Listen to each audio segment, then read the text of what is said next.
चल गाड़ी के पेपर दिखाओ।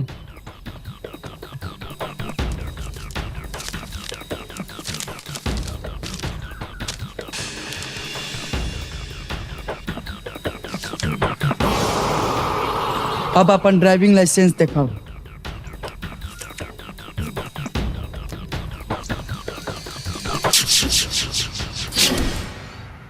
अब पैसा निकाल। साहब सब कुछ तो दिखाइए देनी, अब पैसा कोने बात के? पुलिस वाला और छक्का बिना पैसा ले लेना छोड़ेला। चल कुछ ना कुछ निकाल, ना तो अंदर कर देम। एक ही रात में बंदर बन के निकल बे। अच्छा साहब, हम तो अपना सब प्रमाण पत्र दिखा देनी, अब रहुआ दिखाई। सरकार हमरा के इमरजेंसी में आधे ट्रेनिंग दे के भेजले बा, यही से हमरा के कोनो प्रमाण पत्र नहीं खे। अच्छा अच्छा, माने तोरा लगे पुलिस के कोनो प्रमाण नहीं थे। जब नाई बा तो हम तो के बताई कि हम के हई। अरे बाप रे बाप, उल्टे फंस गए नी। असली पुलिस वाला तई बा, भाग रे।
सोचनी हा पुलिस वाला से बसला के बाद पाक में गिरल होखम, लेकिन पाक में ना, चीनी के पाटा पर गिरल बानी।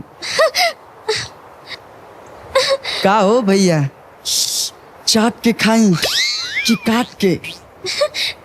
अच्छा अच्छा, काट के खाता नहीं। छोड़ हमके, छोड़ हमके, छोड़ मुझे सा।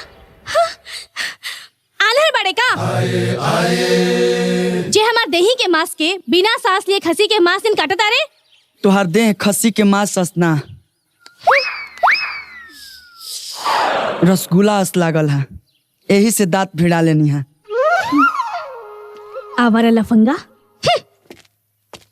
अब यह आवारा लफंगा तो हर आशिक बन के ना देखौलस, तब तक चैन से ना बैठी।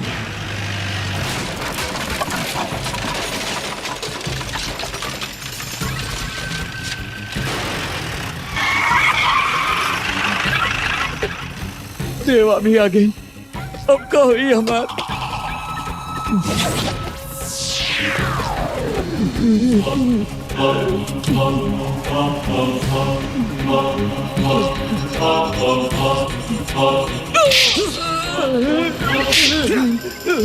बोल, अब जमीन लिख बे कि ना लिख बे? देवा जानत बाड़ा कि हमरा लगे तनिके जमीन बा और 3 लड़कियन के शादी करे के बा। जमीन दे दे तो शादी कैसे करब? लड़कियन के शादी कैसे करब? कैसे करब? भीख मांग के जमीन लिख दे, ना तो आज तोरा के मार मार के मुआ दे।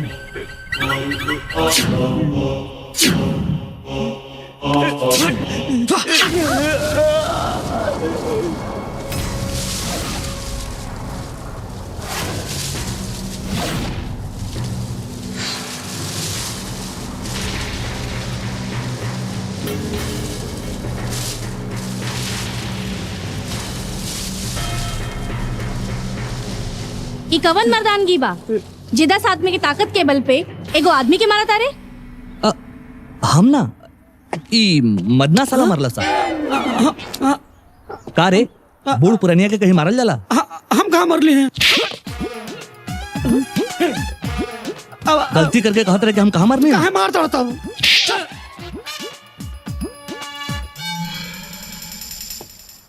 काका हम एकरा से कई गलती के तोहरा से माफी मांगता नहीं। और हाँ खाली तोहरे ना, ई गांव में आज के बाद केहू के कोनो तकलीफ ना होई। और एक बात और काका, आपके बेटी के ब्याह में ना हम सब तन मन धन से आपके सहयोग करब। रउआ भी घरे जाए। बहुत दयालु लागत आ रे। खाली हम ना, हमार खानदान के लोग भी बा। हाँ, इनका पूरा खानदान बोली से ना बंदूक के गोली से बात करेला। इस साला उल्टा पैदा भइल रहे, यही से जब देखा तब उल्टा ही बात करत रहेला।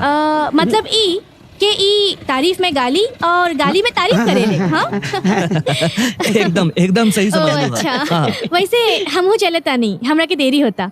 वैसे हम लव ज्ञान दीप कॉलेज में पढ़े नहीं। हमार नाम अंजलि है। और आपके?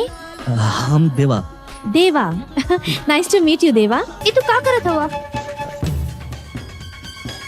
छोड़ी छोड़ दे। नई नई लड़की लोग के साथ रोज मसालेदार कहानी बनावे।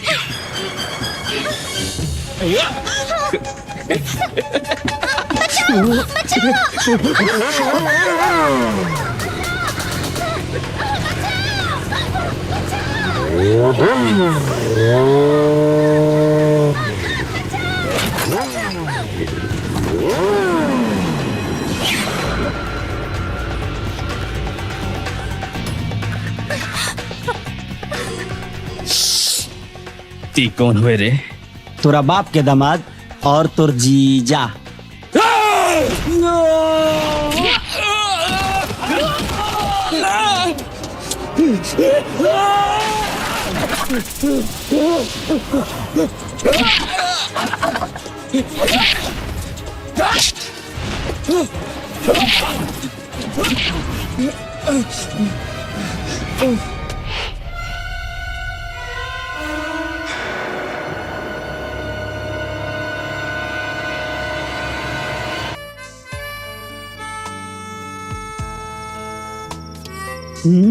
फोटो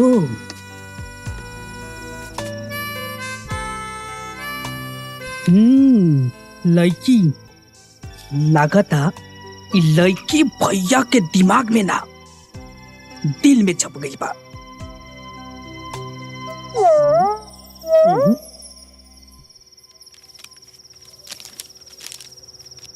ए भैया, अब मर्द तू पढ़ाई करता रहा कि लड़की के दिखाई करता हो? देखत नहीं कि हम किताब पढ़ता नहीं। हाय का है पढ़ाई करता नहीं। प्यार भइल हुई तब नु केहू जानी, प्यार भइले नहीं खेत केहू का जानी। के सब के हुआ अपन कहावे वाला के बा। ए माई तनी दहो। ए माई बाबूजी केहू बाजी भिखारी के भीख दी ही जा। लागता घर में केहू नहीं का। बा देखो हम कैसे बाहर बुलावता नहीं। ए भौजी बाहर निकला हो। तोहर भतार और तोहर देवर मिले खातिर आइल बा। निकला बाहर। अरे यार तू बंदूक से प्यार के लिए बड़े करे।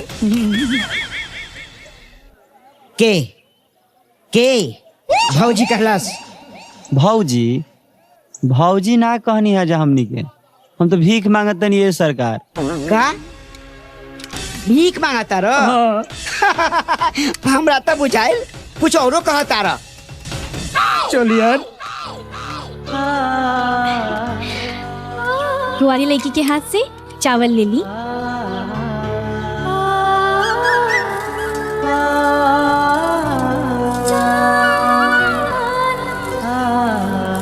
तो ला हमरो तरफ से कुछ ले ला, तारा घर में सुख शांति रही।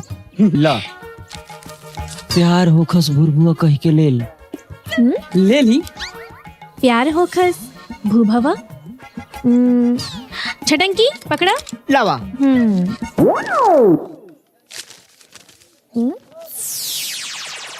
हाँ?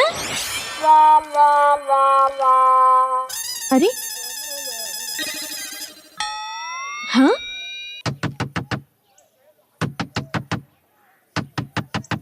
कौन है रे? हम आवत हई। का खाली हमरे दुआरिया दिखाई देता का? ये सब भिखारी यही जा आवता रे भीख मांग के।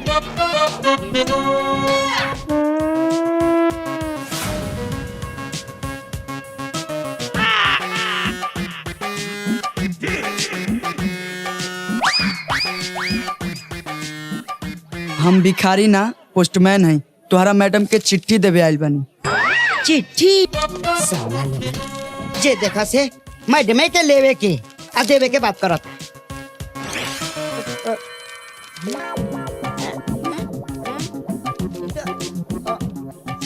ऐजा तक किच्छो नहीं के लिखल। ई हो उहे भिखरिया के जैसन हमरा के ठगे आयल रहे। लिखल कुछो ना है, कहता सरकारी चिट्ठी है।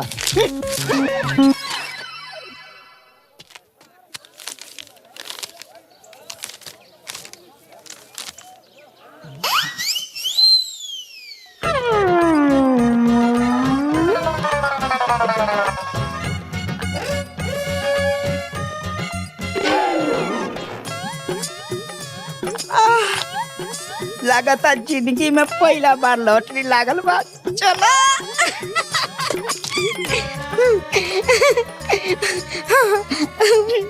ई तू फेंकल हो? हाँ